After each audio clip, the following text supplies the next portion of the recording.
risk everything you got. You know, commit to what you can control, because you don't worry about something you can't control. And then surrender the outcome sometime. You know, it's better for people to realize you may fail once, you may fail twice. Those people that fail are better in the long run because they realize that defeat's available. It's out there. You guard against it. Surrender to it and know that, yes, I could fail. That most people will get motivated by that and be successful because they know, hey, there's an opportunity to fail. And then trust in the process. Trust the process. Words of wisdom by Salado head coach Alan Hare. Unbelievable. An awesome speech. I love the fact that he told him, embrace failure. You're going to fail at some point in this game. And you know what? Some people have to fail in order to get better and to realize, you know what? I can do a whole lot better and kind of go on from there. Welcome to our live stream portion, KCN. Nick Canizales alongside Curtis Quillen. We had a monster game of the week. Number 6, Mart, taking on number 5, Refugio. Battle between two teams that were in the state championship last year. State finalists, a rematch from the 2A Division I state title game a year ago. And guys, this one was touted as the game of the week, not just in Central Texas and not just for teams on the coastal bend, but across the state of Texas. It was an unbelievable showdown. Also, playoff atmosphere. Let's get to the highlights here because, I mean, this was rocking and rolling.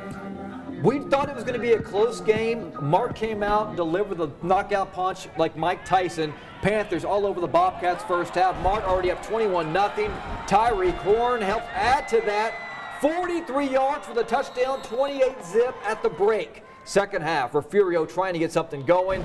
Jordan Kelly loses the football. Woola Bailey finds pay dirt. Few plays later, and 35-0. And then, of course, you know, Mart just kept rolling and rolling. Panthers defense just suffocated the Bobcats all night long. Jacob Ibarra and Preston Lane combined for the big stop here. Mart go on to win and win big. How about this final? 41-8. Is it a shocker? I think so. Yeah. Nobody expected this score in this game. No, not at all. And you know what? Refugio's coach, we heard from him on Tuesday. He said Mart was going to win the small score state championship this year. They look big. They look pretty good. They look legit. They look every bit the part. I'll tell you what. They weren't playing tonight. Yeah, if they were not playing tonight, our next game of the week would have been Lorena and Fairfield because both teams come into tonight 4-0 to open District 8 4A Division II play tonight. Lorena had scored 30 or more points in every single game this season, including last week at Teague. Yeah, somebody's going to leave Leopardfield with a loss tonight. Let's head out there, packed house. There's those kiddos. This is a really, really fun game. How about Lorena being 11th in the state of Texas? Lorena, a huge break early on.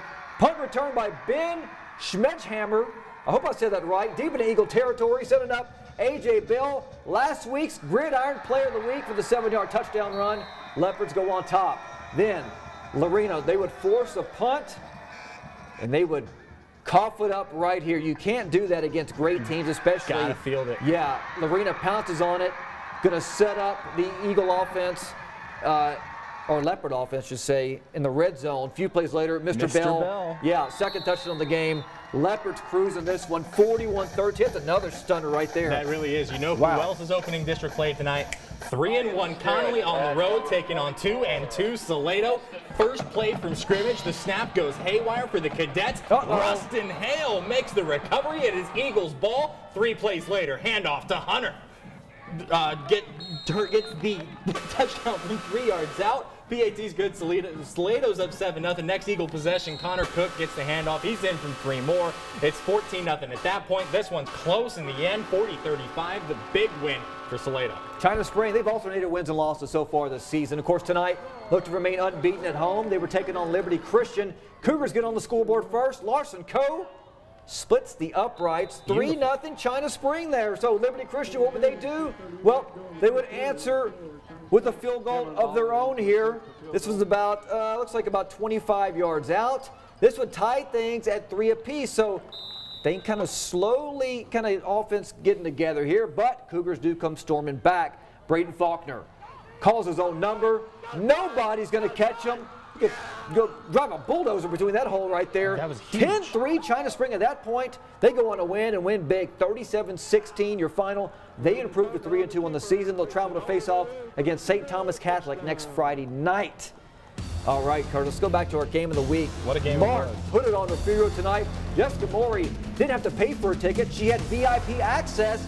I tell you what, Jess, what a game from Mark tonight. Well, everyone has cleared out here from Mart.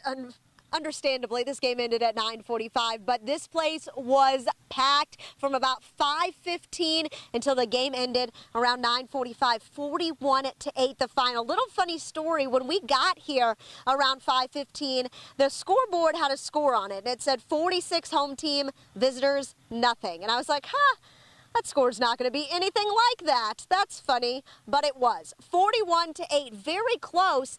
And the only reason Refugio even got on the board, this was this close to being a shutout for the Panthers defense, but there was a bad snap over Kyler Martin's head that rolled all the way into the end zone. Refugio would fall on it, and so they got the safety. Then at the very last play of the game, Refugio just threw up a Hail Mary and got a touchdown. So that's where the points came from, but it pretty much was a shutout for the Panthers defense. Now, not a lot of people expected this, so this is a huge statement from Mart. Yes, Mart is a good team, and they beat another good team, but they beat a team that's Class 2A Division I that's expected to go to the state title game once again. Again, Mart moved down to 2A Division II. They've got about 20 kids on their roster, while Refugio has about 38. So this is impressive for Mart all the way around. Now, up next, they've got a bye week. Then they go into district play with Meridian. And I will predict that Mart's probably going to go ahead and roll through district, bringing home another district title, and then hopefully going on to a deep postseason run. Earlier, we presented them with the championship trophy, and they were excited, but not as excited as some of our other teams because they are used to getting trophies week after week after week in the postseason. So I had to give them a little mess because they were making fun of our trophy, but they liked it in the end. Again, they probably don't even have room for that in their trophy case. They've got 6 state championships. They're probably going to win their 7th overall this year, plus plenty of other titles. So they've got a lot of trophies in there, but they were excited in the end. But big game for quarterback Kyler Martin, big game for running back Shatydrick Woola Bailey, Tyreek Horn. Everyone played great. The defense played unbelievable. Here's another bold prediction for you guys, and we can come back and come back on this at the end of the season. But let's say, I don't think the Mart defense gets scored on again this season. So we'll see if that ends up coming true, if that prediction comes true. But man, they looked really good here tonight. Again, barring any injuries, they could get scored on if there were injuries. But this defense that played here tonight against Refugio, holding them just to 8 points, which was just a safety and a Hail Mary touchdown at the end of the game. If they play like that the rest of the season, I mean, it's donezo for these other teams. So 41-8 the final here. Number 6 Mart is going to move up in the rankings with that win over number 5 Refugio. Reporting live here at our game of the week in Mart. Jessica Maury, I'll send it back to you guys that is in Temple. Bold take. If the Mart defense isn't going to get scored on, if that happens, I'm going to buy Jessica a steak dinner. I will when too. that happens. I hope that happens. That's unbelievable. We got what, 12 weeks We got left? a long ways left, but regular season though, it's rock and rolling here. Yeah, it really is. All right, let's go to Class 4A. La Vega on the road. They put it to Midlothian Heritage, 45-18. Look at the hay in Madisonville. That was a good game. Madisonville comes out on top, 35-28. So big win for Rusty Nell and his Madisonville team there. Yep. All right, Cameron Yo and Troy. On paper, it looks like a really good game, but Looks like a great game. tonight, it was a really good game. It really was. District 10 3A Division 1 opening up tonight, and Yo and Troy doing work at Trojan Field. But here's Kadrian Hammond. He was the go-to guy in the first half for the Yeomen. There he is catching a first down, and then here he is again. Letting it fly. Letting it fly, and there he is on the catch again. One hand, channeling his inner OBJ. He didn't just shine on offense, though, because on this play, It's coming. he's going to snag this one from Troy for the INT, hitting the user pick button there, that triangle button. He almost returned it for another score. Cameron, you'll roll. They win this one 39-26, the Yeoman final. All right. Earlier tonight, who do we have? We got a big. Every week we do a phoner with the head coach, and tonight, of course, Cameron Yo, they got a Cameron big Yo. win. Tommy You just saw Brashear. over Troy, joining us now on the FNL hotline. The head coach of the Cameron Yeomen, Mr. Tommy Brashear. Coach, thank you so much for joining us. How good does this win feel tonight? Oh, it feels very good. You know, our goal coming in tonight was to start 1-0 in district, and that's what we got tonight against a tough Troy Trojan team, and you know, very excited about that. Coach, it's Nick. Just kind of talk about, I mean, what did you see from your team that you guys can build on for next week here? Well, you know, we made quite a few mistakes in the ball game. There are things we can fix, but you know, there are things we can work on. There are things we can fix. You know, I think some of our kids had their heads down a little bit after, but I said, hey guys, we want to know in district. All the mistakes we made, we can fix, and very proud of the kids. This group is a true team. I mean, these guys are building each other up and encouraging each other when things go bad and picking each other up, and you know, that's what you need. Because sometimes as coaches, we're having to get on them when they mess up. So it's good to have those kids come along and pat them on the butt and say, hey, let's go. And you know, I can't say enough. Total effort these kids get after. Very blessed, Coach Cameron Sessions. And man, they play hard. They play football the way it's supposed to be played. Very blessed. Coach, you know, next week's a little bit of an oddity as we look at the Yeoman's next 5 games. You guys host Katy St. John the 23rd in your non-district finale. It's a little bit of a scheduling oddity that kind of forced your hand on this. What do you want to see from the guys next week? Well, I just want to see us be a week better. I want to see us go out and fix the things that we messed up on tonight. You know, the reads and the steps and you know, the correct reads and all those things that we messed up. This couple of blocking assignments. And you know, I feel like we left some stuff out there tonight that you know, with some mistakes, some mental errors, and just want to see us get a week better. Yeah, we played 2 physical games in a row. We'll probably be a little banged up, but you know, we had a bye week in week 2. That's not ideal at all. I didn't like that, but that's kind of what we got stuck with, you know, with scheduling situations. So I just want to see us be a week better. What does a win do like this to help for the boys' confidence going on, not only for next week, but for the rest of the season here? Oh, no doubt. I mean, these guys are a confident bunch, and you know, they play the game the way it's supposed to be played. So I'm really happy for them and excited for them. But you know, you got to win. You got to win to keep that confidence going. You know, last year we got in a little rut and had a little losing streak, and I saw our kids lose that confidence. And so winning cures a lot of things. Even when you make mistakes, you still win that ball game, and you know, that keeps your confidence up, keeps you going, and you know, we're all human. And that's a human characteristic. So, you know, excited to get this win. And I know these kids are feeling good about themselves and about this season. Coach, we appreciate you joining us tonight. Congratulations on that big win, and good luck next week at home. Well, thank you very much. Thanks for having me. All right. Head coach Tommy Brashear, the victorious Cameron Yo. I'll tell you what, man, every single week they're getting better and better and better. And a win like this, I mean, only improves these kids' confidence level and going into the last non-district game of the year before district starts. Yeah, you kind of don't like that week 6 non-district game, but it is what it is. They go right back into district afterwards with Gerald. So all you can ask is that you guys get better week in and week out. All right, let's go McGregor looking to bounce back after being shut out by Clifton tonight, hosting Whitney. And this was a battle. Those Wildcats came out to play. Devin Wilson rolls to his right, throws to Kobe Tanner, but he is intercepted by McGregor. Campbell McCauley here backed the Wildcat ball, shaking, baking as Devin Wilson. Then to Des Gardner here. This is McGregor on offense now. Wildcat defense was incredible. And as you look at the final score, this will tell you why they were incredible. 27-7, so McGregor again failing on offense, just could not get anything going. Where are we at now? Out in Groesbeck, the Goats hoping to stay undefeated tonight, hosting Maypearl in a district showdown. Goats come out strong in this one. First drive, Ty Hale hits Braden Kennedy, makes a few moves, goes down the sideline, and that is a Groesbeck first down. Hey, would that be a flag, referee there? I don't think so. The next, later in that drive, Hale going to the air, finds Dylan Rand, few men miss, hits him with a spin move. He's gone for the TD. Extra point no good. It's 6-0. Next possession for the Goats. Amir Lee, this kid is a beast. He takes the handoff, breaks a few tackles before stretching the ball over the goal line. 13-0 Groesbeck. They are 5-0. Wow. 60-14, the Groesbeck win. Scores from around 318. They win by 3 over Hempstead, 28-25. How about this game? West in a thriller in overtime, 42-41. Academy wins big over Maynard New Tech, 54-0. And Clifton, they keep rolling 35-14 over Godly. Now, every week, we recognize one outstanding performance with our Gridiron Player of the Week trophy. As we announced earlier tonight, this week's award goes to a running back who in his final non-district showdown had a career game for Lorena. Tonight, we meet Leopard running back A.J. Bell. The Lorena Leopards are set to begin district play and will turn to senior running back A.J. Bell regularly, be it for leadership or just a needed play.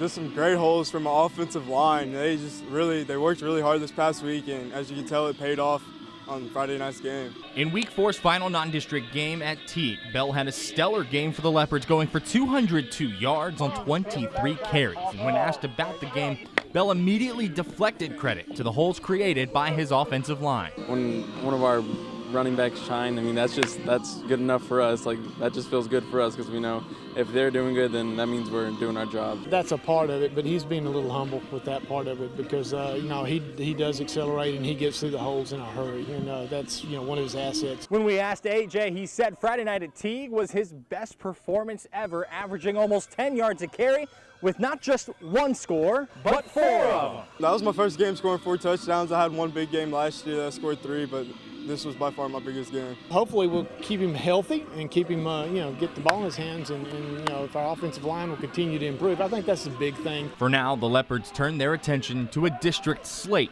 And while that's what the team's focus is on now, there's still hope for repeats of Friday night in the Leopard backfield. Just play one at a time and play hard and just do what the Leopards do. Hopefully more. I like that. Hopefully more. They got a huge win tonight to open district play against Fairfield. And actually joining us now on the FNL hotline, the head coach of the Lorena Leopards, Mr. Ray Biles. Coach Biles, thank you for joining us tonight. Congratulations on the win. What did you see out of your guys tonight that you really liked? Well, guys, they just went out and played hard from the very beginning of the ball game.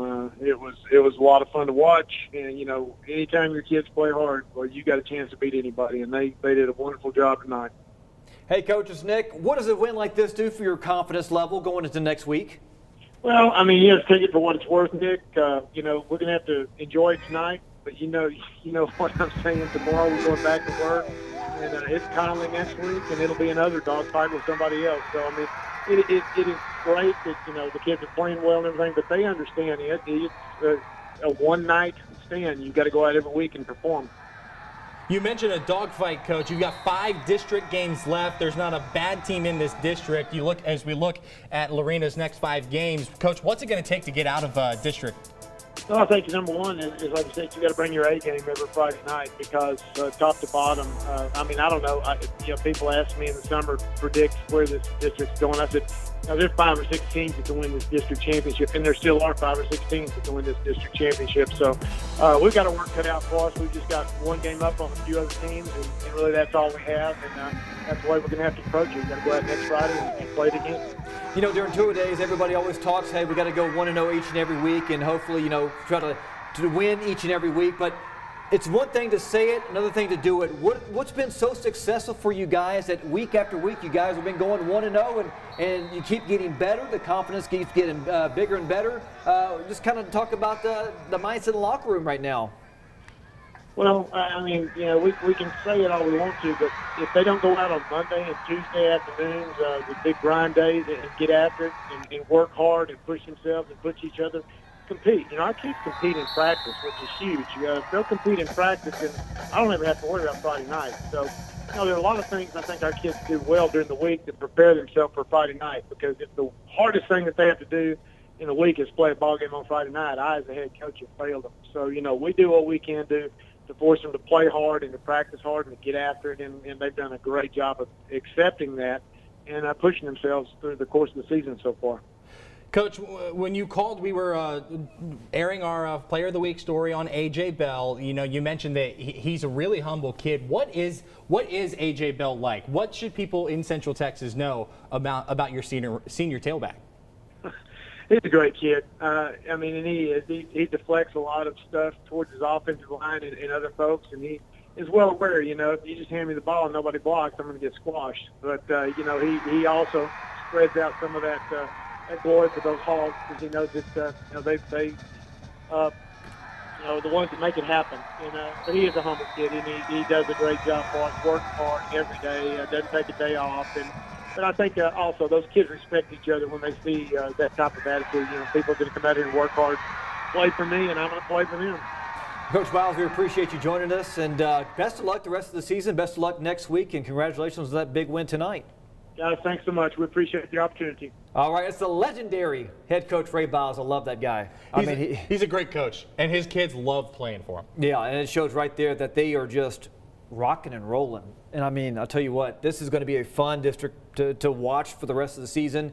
They are on fire, one of the hottest teams in Central Texas. I'm not surprised because Ray Biles' teams each and every year They're always consistent. competing for a district championship. Yes, they are very consistent. They're not 9 or 10 wins one year, 2 wins the next year. Every year you can pencil them in for a playoff berth, 2-3 rounds deep. Yep. That's just how he does it. It's the Leopard way. That is it. All That right. is a Leopard way. I asked you this question last week, and now we've got 5 weeks to half a season worth of tape to look at. 2 teams that have impressed you so far. Of course, Lorena has got to be one. Mart, I was very impressed how they bounced back after that loss, a couple weeks ago when they got shut out. Coming back and knocking off Refrier, not knocking them off, but delivering the knockout punch. Blowing them out. Yeah. And the thing is about that loss 2 weeks ago, I don't know how much of that you can actually look at. They lost to Franklin, a 3A Division I school. Mart is 2A Division II, so there's a 3 division gap in there? Oh, huge. And a huge enrollment gap in there. So no, I don't think anybody looked at that Franklin score for Mart and said hit the panic button. No, not at all. Tomorrow we got college football. Baylor Bears on the road in Oklahoma. I'll be there, 2:30 kick for that. UMHB finally at home after being on the road for the last 3 weeks. So they went to Albright week 1. That was in Reading, Pennsylvania. Then they went to Sul Ross State. That's still in another time zone. And then last week they were in the San Antonio area. So they're finally at home, Crusader Stadium. They play Southwestern. They're going to win and win big. should. Mark my words. Texas is at Kansas State. Texas A&M. They're playing. They have another big game. So a lot of stuff on the slate, and it's going to be good. Week 6 next week. It's going to be even better. But before we go, Battle of the Bands winner tonight, Belton Tigers. They were fired up for getting this trophy. They were fired up for everything. So once again, for Nick Canizales, Curtis Quill and Jessica Morey, everybody that helps us each and every week with this production. We appreciate it, and we'll leave you with the Battle of the Bands winner, the Belton Tigers. We'll see you under the lights next week.